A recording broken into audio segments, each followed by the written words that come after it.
આમ આદમી પાર્ટી ગુજરાતમાં પરિવર્તન લાવો ખેડૂત બચાવો યાત્રા કરી રહી છે। ત્યારે આ યાત્રાની શરૂઆત સોમનાથથી થઈ।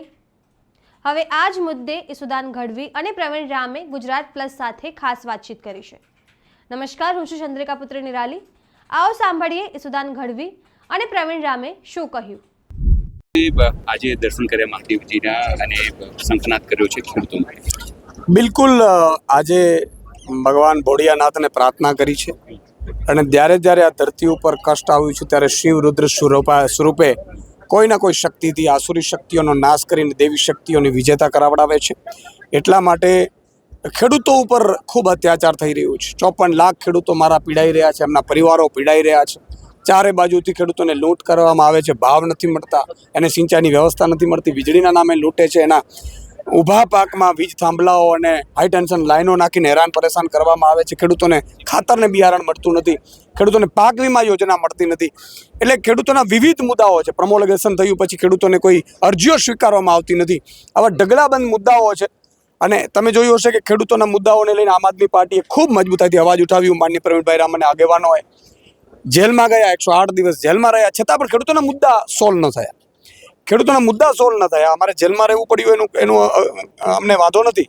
પછી નક્કી કર્યું છે આમ આદમી પાર્ટીએ કે આપણે ખેડૂતોના મુદ્દે ફરીથી આ મુદ્દા ઉપાડવાના છે। એટલે ભગવાન સોમનાથ મહાદેવના દર્શન કરી અને માનનીય પ્રવીણભાઈ રામ અને માનનીય મનોજભાઈ સોરઠિયાની આગેવાનીમાં યાત્રા વિવિધ વિધાનસભાઓમાં પસાર થશે સૌરાષ્ટ્રની અને 7 તારીખે રાત્રે એ પૂર્ણાહુતિ થશે અને 8 તારીખે ખેડૂત મહાસંમેલનમાં આ પરિવર્તન લાવો ખેડૂત બચાવો અભિયાનની પૂર્ણાહુતિમાં માનનીય અરવિંદ કેજરીવાલજી 8 તારીખે પણ પધારશે।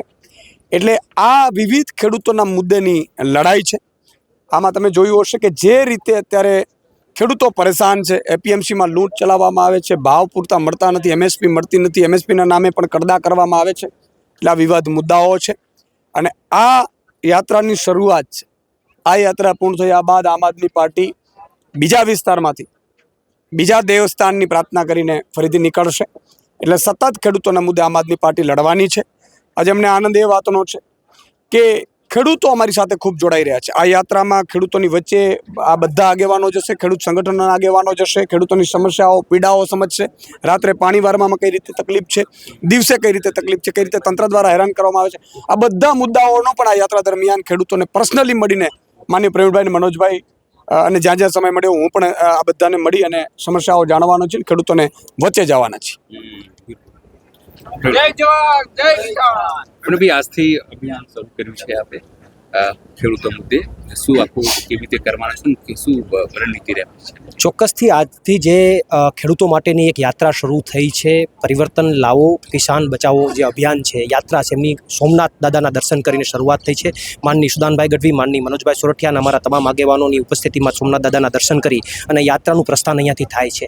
પણ મહત્ત્વની વાત એ છે કે ભગવાન ચંદ્રએ પણ એમને જે શ્રાપમાંથી મુક્તિ મેળવવા માટે અહીંયા આવીને તપ કરેલું, ત્યારે અમે પણ અહીંયા સોમનાથ દાદાના દર્શન કરીને ખેડૂતોને જે પીડા થઈ રહી છે એ પીડામાંથી એને મુક્ત કરાવવા માટે એક તપ કરવા જઈ રહ્યા છે।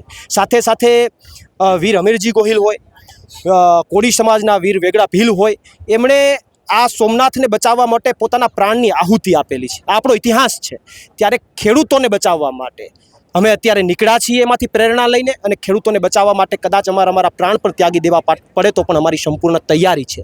મને આનંદ છે વાતનો કે 108 દિવસની લાંબી જેલ કાપીને આવ્યા બાદ હું સૌ પ્રથમવાર આ યાત્રાના માધ્યમથી ખેડૂતોની વચ્ચે જઈ રહ્યો છું।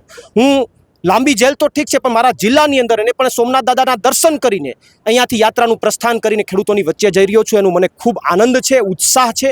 હું ગુજરાતના ખેડૂતોની વચ્ચે હું માનની ઈસુદાનભાઈ, માનની મનોજભાઈ, અન્ય અમારા તમામ નેતાઓ પણ ઉપસ્થિત રહેશે।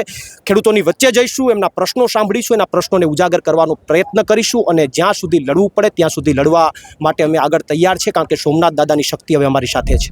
તો તમે ઈસુદાન ગઢવી અને પ્રવીણ રામની વાત સાંભળી, તમે તેમની વાતથી કેટલા સહેમત છો, આ યાત્રા વિશે શું વિચારો છો, કમેન્ટ કરીને જણાવો।